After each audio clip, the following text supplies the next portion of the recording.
Paul McCartney dreamed yesterday. Keith Richards wrote Satisfaction half asleep. David Bowie used random word generators. Björk walks across Icelandic mountains to write melodies. These methods sound completely insane, but science suggests they all trigger the same thing: dramatically higher creativity. There was a metal singer who buried his clothes in the dirt so they'd rot, then breathed in the stench of a dead crow before every show just to have death in his nose on stage. Such a creative way to perform better. We call people like that insane. AI gets accused all the time of producing things that lack creativity. That's not wrong. Defining creativity is hard, but there are proven ways to boost it. In this video, I'm going to talk about how some genius musicians managed to reach that out-of-their-mind creative headspace. Of course, by using cannabis.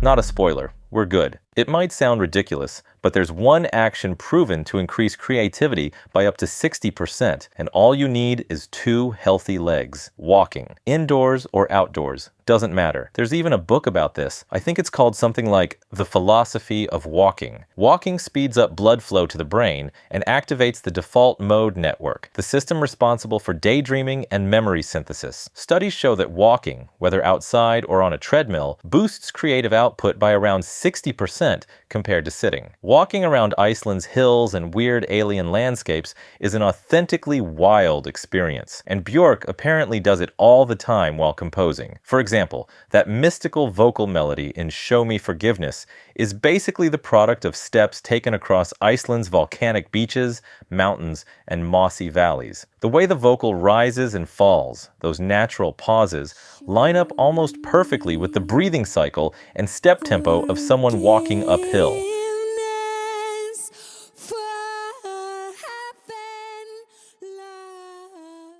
If you don't have access to fantasy geography like that, you can also do it like Beethoven and just walk in the forest. Most people know Beethoven for counting exactly 60 coffee beans for his morning coffee, but he was also one of those people who completely disappears into himself while walking. At noon, no matter the weather, he'd take a notebook and pencil and go on long, fast-paced walks through the Vienna woods or around the city walls. He'd sink so deeply into his inner sound world that he'd swing his arms violently, shout and mumble, totally freaking people out. Some stories say he'd pour ice-cold water over his head when things got difficult. Don't do that. If you want something more interesting than walking, you can try a card game. The inventor is Brian Eno, the producer behind a ton of major stars, including Bowie. To break creative blocks in the studio and stop musicians from slipping back into safe, familiar habits under pressure, Eno designed a deck called Oblique Strategies. When a session got stuck, he'd draw a random card and force everyone to follow the instruction immediately, no matter how destructive or irrational it sounded. Cards would say things like,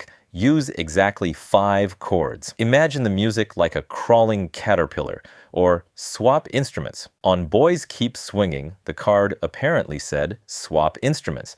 So guitarist Carlos Alomar had to move to drums, and drummer Dennis Davis had to play bass. That random forced switch wiped their professional muscle memory clean and gave the track the raw, unbalanced garage rock texture they wanted. It's hard to accept, but a lot of life is random. That doesn't have to be a depressing thought like we're never in control. Creativity is largely about seeing what already exists from a different angle. Artists understood this a long time ago.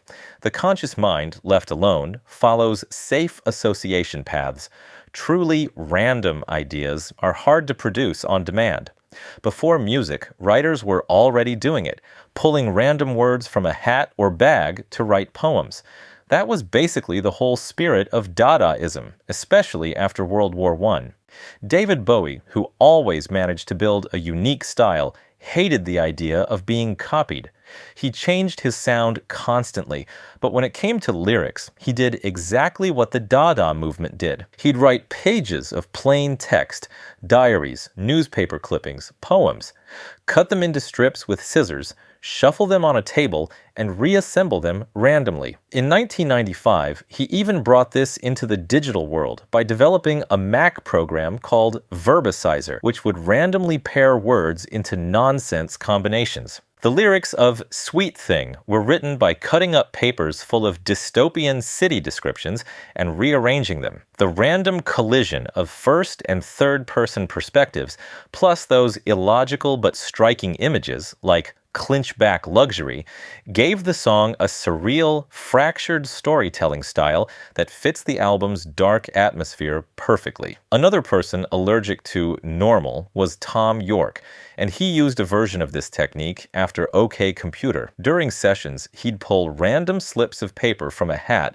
and place the lines one after another, not by logic or story, but by phonetic texture and rhythm. All the lyrics of Kid A, the song, came from that hat. The Sorting Hat probably said Slytherin because the lines that came out were disturbing and carried violent associations. York didn't even want to say them like real statements. Instead, he just mumbled them rhythmically into the mic, and Johnny Greenwood twisted the vocal live with tools like the Ons Martineau and a vocoder, turning it non-human and creating that cold, robotic melody.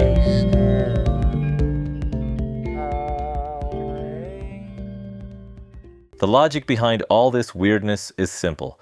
Randomness, basically controlled chaos, tests the brain's habits and forces it to connect things it would never connect under normal conditions. The brain has to make sense of it somehow, and that pressure creates unique artistic results. If you enjoyed treating your mind like a toy, you can also look at the subconscious.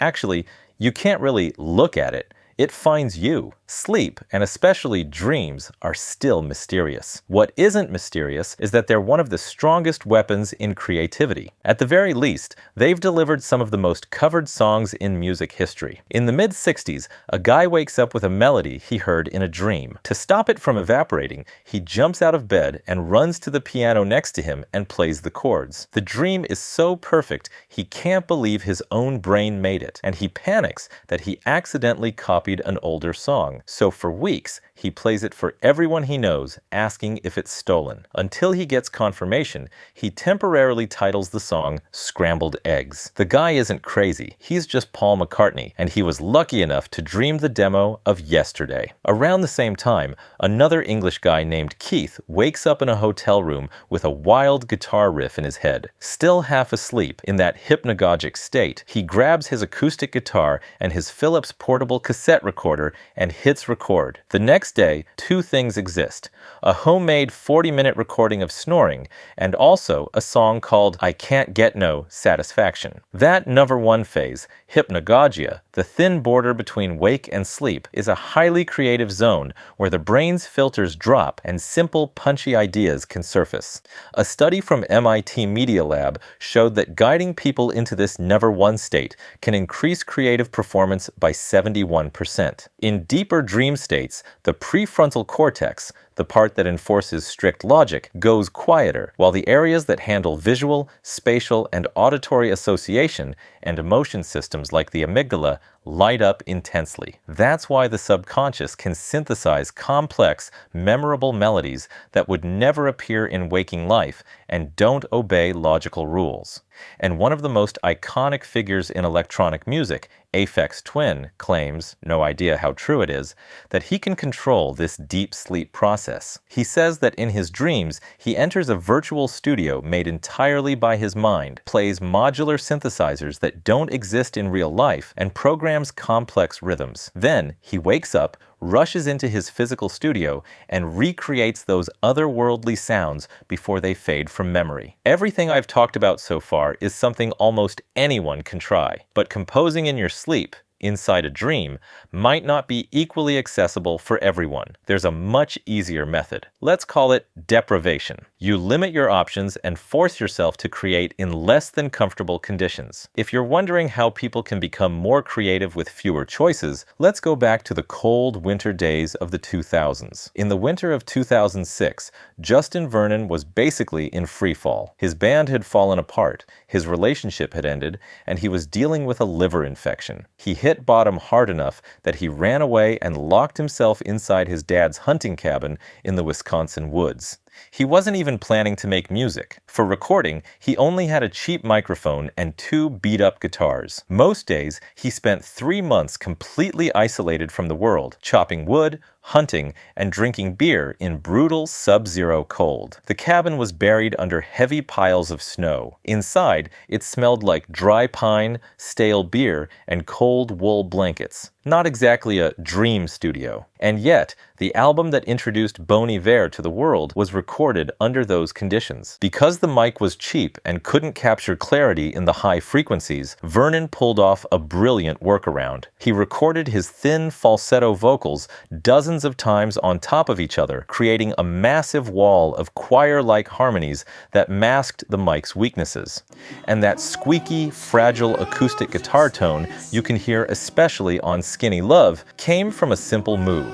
He jammed the only microphone he had right up against the sound hole of that cheap catalog guitar. From the peak of burnout, Vernon rebuilt his career so hard that even Kanye West ended up calling him to contribute to an album. And speaking of Kanye, he's another person who used deprivation extremely well. After a severe public backlash and controversies that threatened his career, Kanye West sent himself into a kind of voluntary exile in Honolulu, Hawaii. To maximize focus and eliminate outside distractions, the studio walls were covered with strict rules known as the Kanye Commandments. Social media, blogging, emailing, and any unauthorized communication were completely banned. According to guest artist Rick Ross's memories, there were warnings on the wall, like no tweeting, all computers on mute, and sometimes just shut up. Acoustic guitars were strictly forbidden in the studio. By Kanye's instruction, all engineers, producers, and assistants were required to wear black suits, white shirts, and black ties. Daily life was structured around the same goal: breakfast together at a shared table, group basketball at the local YMCA, a planned charity action to build good karma, and then brutal 10 to 12 hour studio shifts. Kanye rarely slept in a bed during this period. He survived on 90-minute power naps at the mixing desk. My Beautiful Dark Twisted Fantasy was built in those unusual conditions. And while the restrictions created a full-on productivity boost, rules like the acoustic guitar ban also opened unexpected doors, like the kind of guitar moments you hear on Devil in a New Dress. Out of everything I mentioned, this deprivation method might be my favorite. Except for a small minority, almost everyone on Earth struggles to access at least some of what they want. Most of the time, it's money. Sometimes it's tools. And sometimes it's simply the lack of emotional support. Living itself feels like a creativity job, finding a way to keep going with whatever you've got.